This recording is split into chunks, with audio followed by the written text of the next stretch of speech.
61. கிடைக்கக்கூடிய அனைத்து சொத்துகளிலும் புத்திசாலித்தனமான குழந்தைகளை கொண்டிருப்பது மட்டுமே சிறந்த செல்வம். மற்ற சொத்துகள் அல்ல என்பதை நாம் அறிந்து கொண்டு இருந்திருக்க மாட்டோம். 62.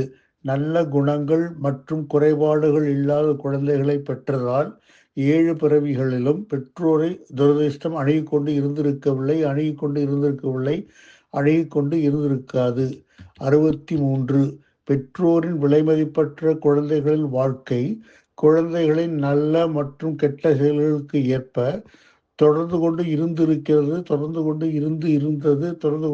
இருக்கும். 64.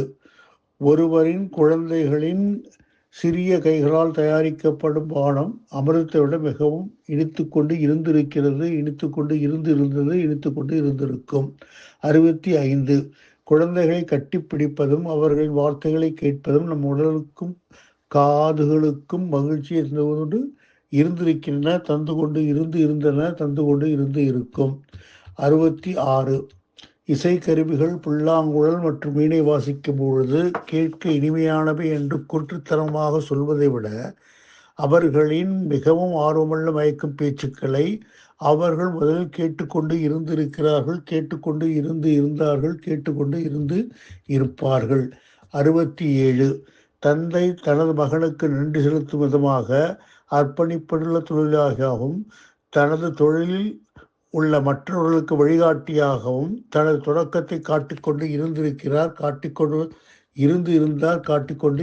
இருப்பார். 68. நம்மை விட அறிவுள்ள நம் குழந்தைகள் இந்த உலகில் வாழும் அனைவரும் தங்கள் நல்ல செயல்களால் மகிழ்ச்சியை கொடுத்து கொண்டு இருப்பார்கள்.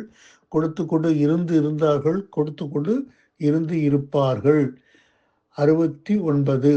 ஒரு தாய் தன் மகனின் மகத்துவத்தை கேட்டு அவன் பிறந்த பதட்டமான நேரத்தை விட அளவற்ற மகிழ்ச்சி அடைந்து கொண்டு இருந்திருப்பாள்.